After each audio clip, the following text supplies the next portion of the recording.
Okay, so, hi. I don't know why Padlet wasn't letting me upload anything, so we're gonna do this way through Photo Booth and YouTube. So we'll see how this goes.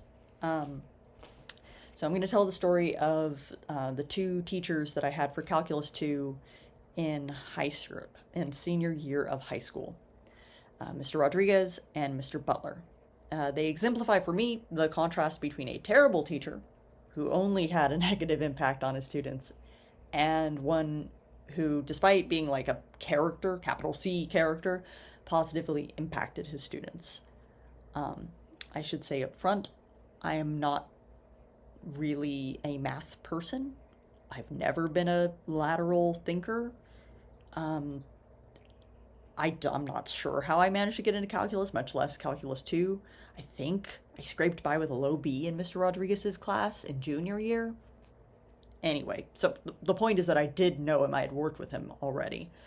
And what I knew about him is that he was terrible. He was just a bad guy. He was very uninvolved. He had to spend most of our time in class reading from the textbook and filling out worksheets of like 40 equations per sheet. And he didn't use class time to talk through any errors or to answer questions or to make the equations or the just the nature of calculus feels relevant to us in any way. He spent his class time using the front of the class as like a stand-up comedy stage. He was very unkind. He was racist to Latino students, and he told them that it was his right as a Latino man to be racist to them. In his words, to call them out for being gangsters and good for nothings. He made sure that any girl that he thought was wearing too short of a skirt had to come up to the front and do like a turn in front of the class. And if anybody didn't have their very expensive TI-89 calculator, which was required for the class, he would harangue them in front of everyone, which I found out when I forgot my calculator at home, and he spent the rest of the class basically comparing it to leaving your kit as a soccer player at home, which, by itself, whatever. But he also made me stand at the back of the class while he continued to yell at me, and everybody else worked silently in their notebooks. So he was not a kind person.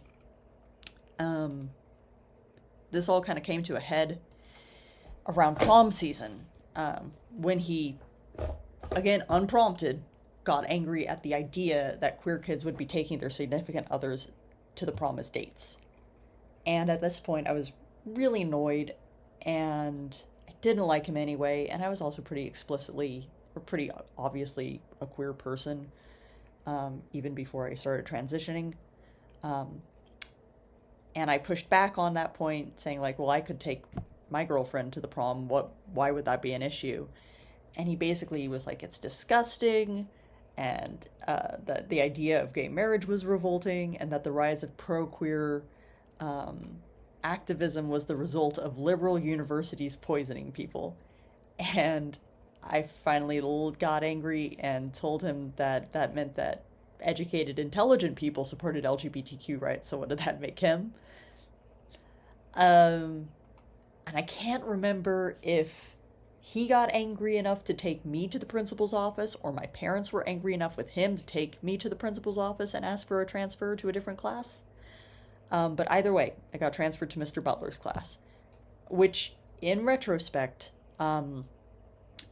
had as much to do with the fact that I was white and in the humanities magnet, because I can't imagine that a kid of color in the not in the other tracks would have been treated with as much respect, or with as much patience. So I transferred to Mr. Butler's class. Mr. Butler has a reputation for being pretty eccentric. But he approached me as soon as I entered the classroom, and he told me, Mr. Rodriguez said that you're going to fail the AP test fuck that. If you want to stay after school and get tutoring, we'll show him.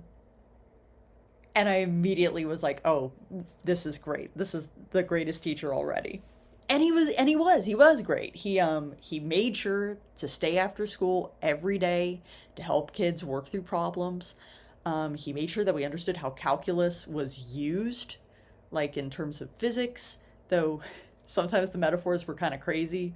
Like he was like, okay, so we have to figure out the trajectory to shoot down this plane. It has one terrorist on it. We have to shoot down this entire plane. And then he would laugh hysterically.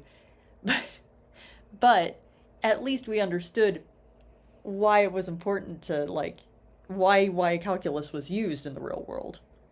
And he started every class with an overview of the equations and their uses, then transitioned into doing worksheet work, and then we finished with us showing our calculations on a whiteboard, which was always scary. But he made sure we all worked together to fix errors, and he didn't let anyone feel stupid for not getting something right. And I think he had extra TI 89s for us to borrow, which I cannot overstate. These things were expensive. I also very fondly remember that when we were doing worksheets or exams, he would play classic rock and roll and jazz, so we weren't ever sitting in anxious silence. It was just a really, not necessarily a calm atmosphere because he wasn't a calm person, but it never felt like an uncomfortable atmosphere. And because of his work and his time and care, I got a 4 on that AP test when I was pretty sure I was going to flunk in Mr. Rodriguez's class. So, that's part 1.